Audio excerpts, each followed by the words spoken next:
नमस्कार, RN Hindi education में आप सभी का स्वागत है।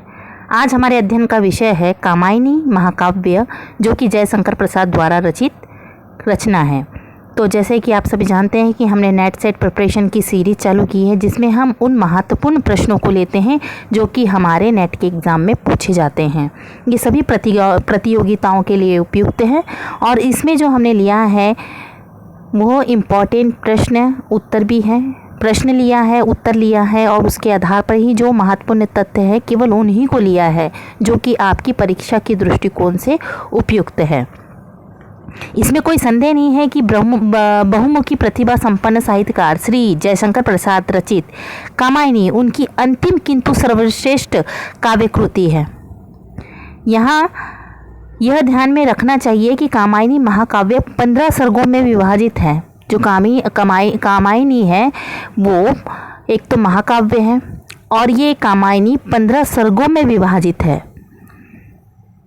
कवि का मुख्य उद्देश्य मानव मन का विश्लेषण करना ही है। अंत कामायनी के सर्गों का नामकरण स्थान, पात्र या घटना के नाम पर ना होकर मानसिक प्रवृत्तियों के नाम पर हुआ है। यानी कामायनी के जितने 15 सर्ग हैं उन सर्ग के नाम जो है चिंता, आशा, श्रद्धा, काम, वासना, लज्जा, कर्म, ईर्ष्या, ईड़ा, स्वप्न, संघर्ष, निर्वेद, रहस्य, दर्शन, रहस्य और आनंद, जो ये है जितने भी सर्ग है 15 सर्ग है, इन 15 सर्गों को लेखक ने या कवि ने अपनी मानसिक प्रवृत्तियाँ, मानव मन की जो मानसिक प्रवृत्तियाँ हैं उनके नाम के आधार पर रखा है। तो हमसे ये हमारे नेट के एग्ज़ाम में ये प्रश्न बनते ही रहते हैं कि कामायनी के कुल कितने सर्ग हैं, तो हमें बताना पड़ता है कि 15 सर्ग है। और कामायनी यह क्या है, एक महाकाव्य है और इसके सर्गों के नाम बताते हैं या सर्गों को सीक्वेंस के हिसाब से पहला सर्ग कौन सा है, दूसरा सर्ग कौन सा है, तीसरा सर्ग कौन सा है, ऐसे सीक्वेंस में लगाने कहा जाता है।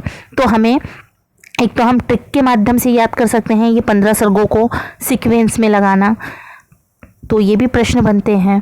चिंता, आशा, श्रद्धा, काम, वासना, लज्जा, कर्म, ईर्ष्या, ईड़ा, सपना, संघर्ष, निर्वेद, दर्शन, रहस्य और आनंद। तो आप इनको ट्रिक के माध्यम से भी याद कर सकते हैं क्योंकि ये आता ही एग्ज़ाम में है। सीक्वेंस में लगाओ या वो ऐसे 4 ऑप्शन दे देगा या कुछ 3 सीक्वेंस में कुछ दूसरा डाल देगा, ऑड आउट निकालने कहेगा, तो ऐसे प्रश्न बनते हैं, कन्फ्यूज़न वाले प्रश्न बनते हैं। पर हमें उस समय अपने दिमाग को स्थिर रखकर सही प्रश्नों का चुनाव करना है, सही उत्तर का चुनाव करना है, ठीक है। उसके बाद कामायनी जो है, कामायनी के प्रमुख पात्रों के बारे में भी पूछा जाता है। तो कामायनी के 3 या 4 प्रमुख पात्र हैं। तो इसमें सबसे बड़ा जो मेन नायक है वो मनु है और मनु जो है वो मन का प्रतीक है।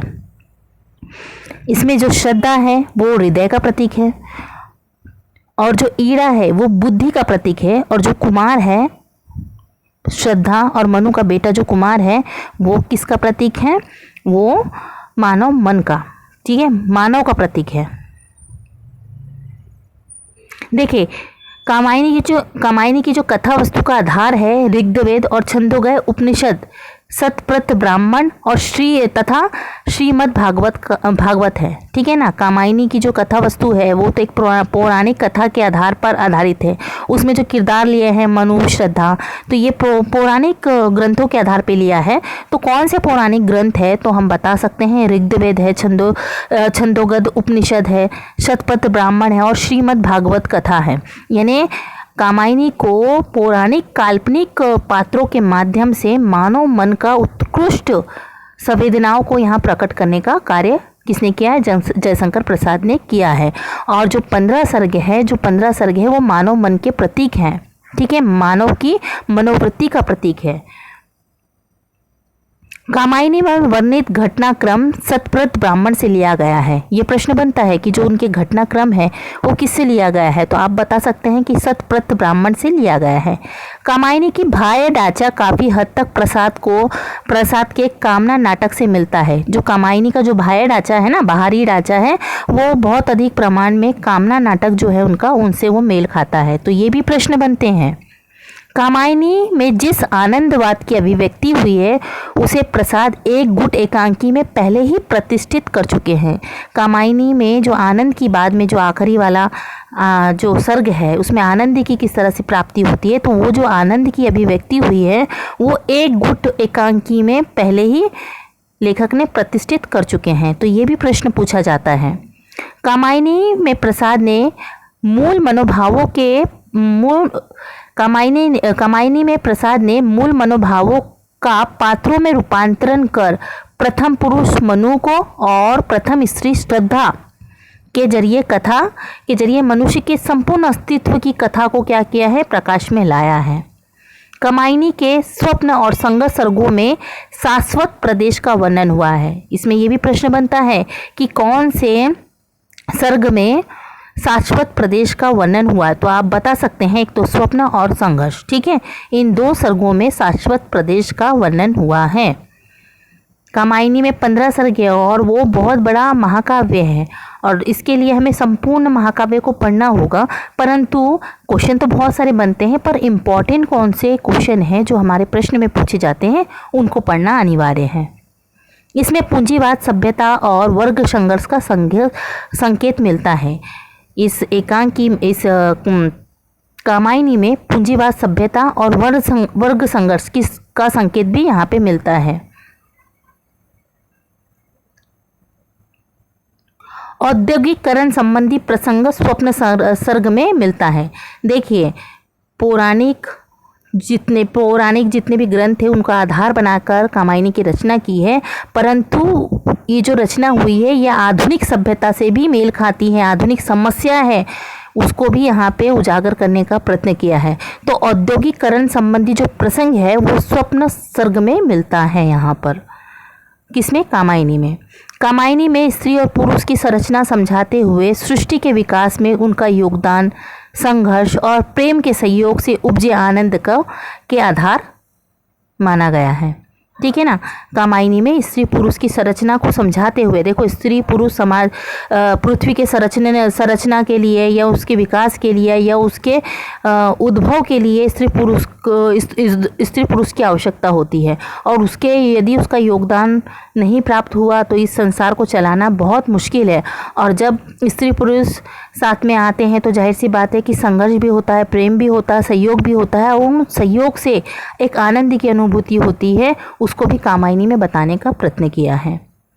इसमें प्रत्यभिज्ञा दर्शन है, अरविंद दर्शन और गांधीवाद का प्रभाव भी दिखाई देता है। तो पूछा जाता है प्रश्न में कि कामायनी में किस किस प्रभाव का, किस किस वाद का प्रभाव दिखाई देता है, तो आप ये बता सकते हैं।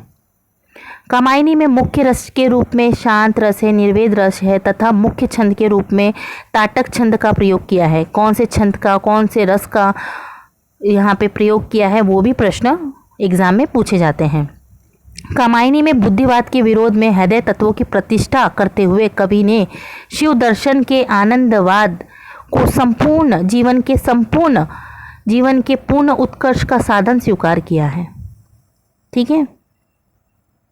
जयशंकर प्रसाद को प्रेम और सौंदर्य का कवि भी कहा जाता है। तो प्रश्न ये बनता है कि जयशंकर प्रसाद को किसका कवि माना जाता है, या प्रेम या सौंदर्य का कवि किसे माना जाता है, तो जयशंकर प्रसाद को आप लिख सकते हैं। देखो, कामायनी के संबंध में जो विद्वान थे, बहुत सारे विद्वान अलग अलग अपनी राय देते हैं, तो इनमें से किसने कौन सा कथन कहा है ये भी प्रश्न में पूछा जाता है। तो कामायनी के संबंध में विद्वानों के कथन इस प्रकार है। देखो क्या बोलते हैं। मानवता का रसात्मक इतिहास किसने कहा है? कामायनी को नंद दुलारे वाजपेयी ने कहा है। ठीक है। छायावाद का उपनिषद किसने कहा है? शांतिप्रिय द्विवेदी ने। ये भी प्रश्न पूछा जाता है। या जोड़ियाँ मिलाओ में या मिलान मिलाओ या फिर ऑड आउट में ऐसे प्रश्न बनते ही हैं कि किसने किसको कहा है। तो मानवता का रसात्मक इतिहास नंदुलारे वाजपेयी ने कहा है।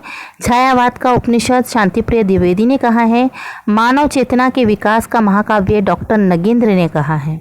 और आधुनिक सभ्यता का प्रतिनिधित्व महाकाव्य नामवर सिंह ने कहा है। रहस्यवाद का पहला महाकाव्य किसने कहा है? सूर्यकांत त्रिपाठी निराला। तो इस तरह से प्रश्न बनते हैं, जो इम्पोर्टेंट है उसी को लिया गया है। तो आशा करते हैं कि आप सभी को ये समझ में आया होगा। धन्यवाद।